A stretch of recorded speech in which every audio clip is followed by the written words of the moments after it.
Hello and welcome to the gallery. My name is Jon and today we'll be painting up Tarantulos Brood from Warcry.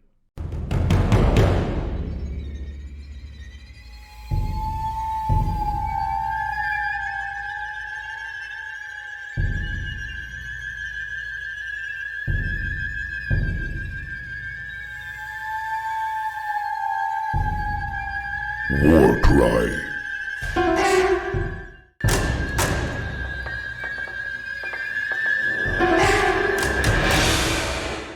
Now I'm going to keep this short and simple as an intro.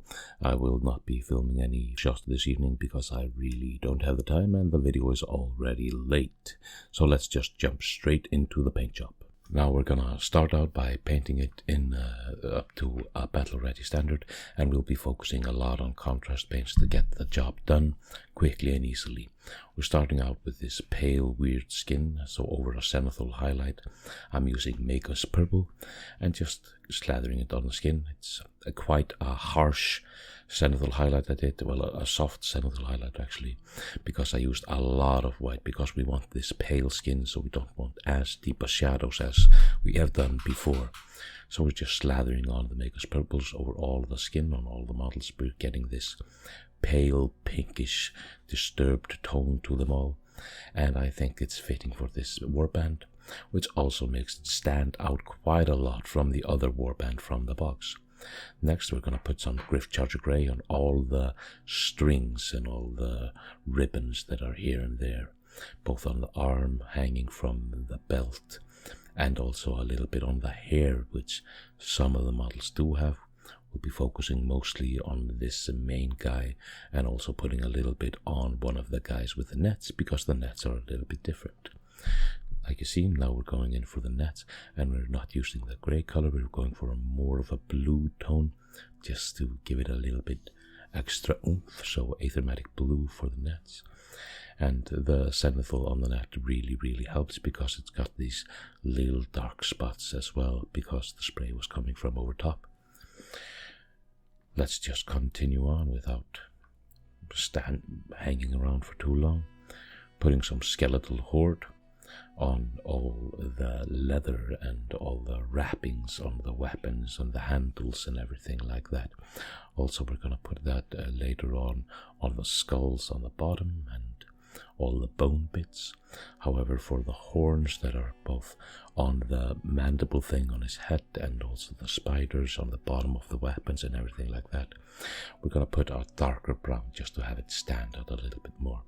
Now I'm putting the darker color here before a lighter color on the cloak. Might not be the best idea, but I felt it would be easier if I would go astray to actually put some white around the spiders and not vice versa. So the darkness is coming along, we're putting it on the spikes on the head and the spiders are ready, also on all the little wooden spikes here and there, so we get this hole going on. The dark brown color is also good for all wood that we have on the weapons, on the weapon hilt if they have wood or anything like that. And of course there are a few bases that are just spiders, so definitely put the dark brown color on all those bases. And those bases are quite fun. We have one with a giant spider and then two with a lot of small spiders, and it's fun to have something a little bit different. And like I said, some skeletal horde on the skulls as well. I forgot about the skulls that I put in myself until right at the end. And you don't really have to do much more for the skulls when we finish off the base. They will blend really well in without the highlights. Now to add a little bit more color to these guys, because we're going for a different theme from the other ones, which are more natural and blonde and barbaric. We're going for a more disturbing theme, so we're going for this Achillean green, which is kind of blue on the cloak, and I really like this color. It's one of my favorite contrast colors. It's great over metal, it's also great over zenithal and just white colors. It has this really sharp, cool blue color that you can't really see too often, and the shadows are really dark, but the lighter colors are really interesting blue. They're slightly teal. Next, to have a little bit of difference from gold that we'll be putting later on, we're going to put yellow on the mask and on the sash and the belt and everything like that. And yellow can be a difficult color to paint, but to paint it with this contrast paint, it kind of looks okay. I mean, you can add a little bit of highlight to it because it is kind of missing it. It's kind of a warm orangey color rather than a yellow color, but it looks okay and it's good enough.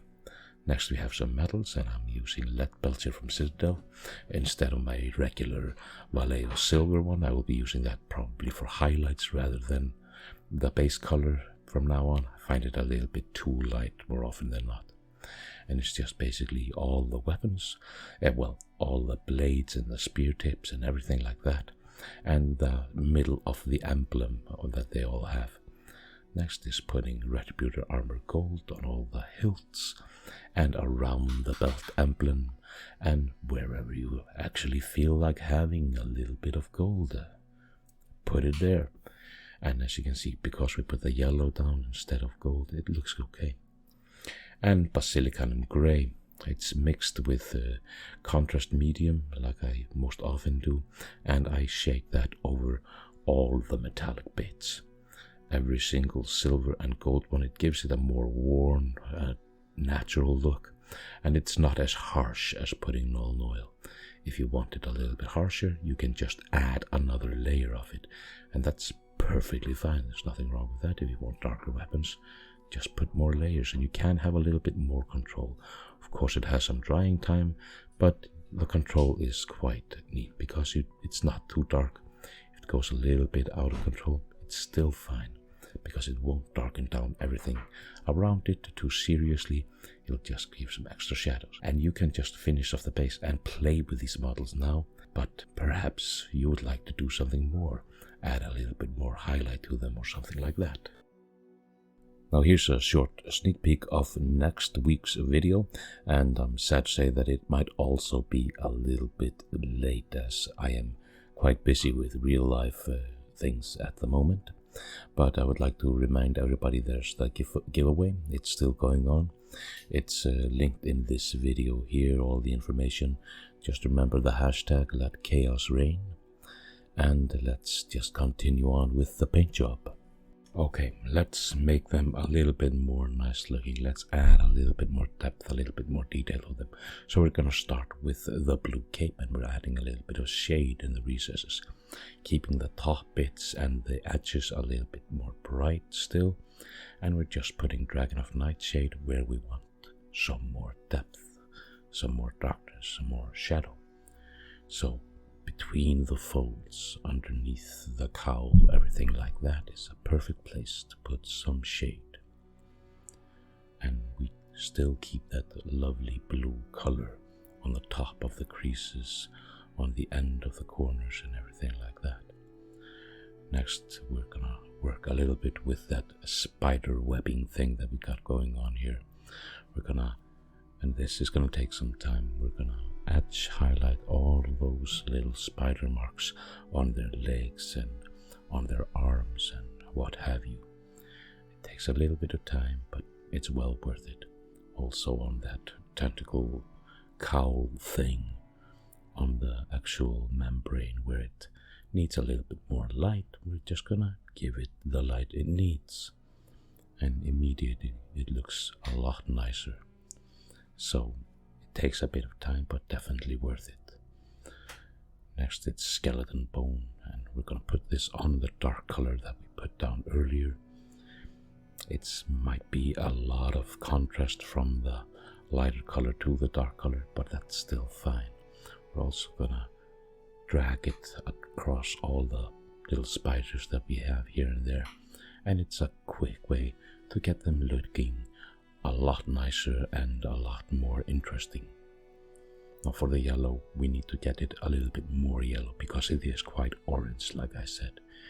So a very thinned out yellow paint, the demonic yellow from Army Painter, and we're just gonna edge highlight that on top of all the spikes and all the creases of the robes, and it looks immediately a hell of a lot more yellow.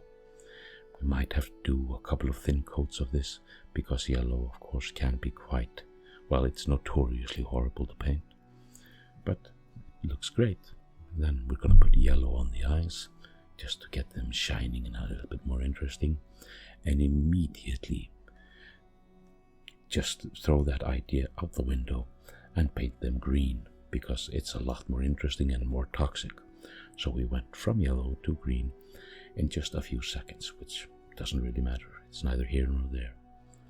Some white scar, just whatever white paint you have lying around, on all those little strings that are here and there, and those ribbons on their ends, and also over the spider web net, because it looks, well, really cool, and that's why we're doing this. Throw this a little bit also on all the wrappings on the weapons, just to get some highlight going. And then we're dry brushing silver over top all the gold bits and the silver bits, and we get a nice clean highlight on it all, and makes the gold a little bit more worn and weathered. And well, that's what we're going for. None of these guys are clean technically, even though they are quite colorful. Clean and colorful is not the same thing. And the emblem on their belts and around their eyes, some contrast paint to give it a little bit of highlight and a little bit of more interesting look to it. And simple as that. I mean, you don't have to go for a weird, disturbing and quite difficult to do OSL for these guys. We're going to play with them. We're not losing our minds with them. Then we want some poison effects and just Nurgle rot. It's a simple enough thing. It looks like wet poison when you put it on. I might have put it on a little bit too thick, but that's fine by me. I want it a little bit thick. If you don't want it like this, you can water it down and it looks great as well. I even do water it down a little bit and put it on the membrane around his head, just to give it a little bit of extra flair. Also around the spiders, to make them really gooey and disgusting under the holes underneath them, and just slathering it on them so they're kind of like they're sprouting from this cocoon. And like I said, watered down Nurgle's rot on the membrane gives this green hue, sickly look, which is kind of nice. I mean,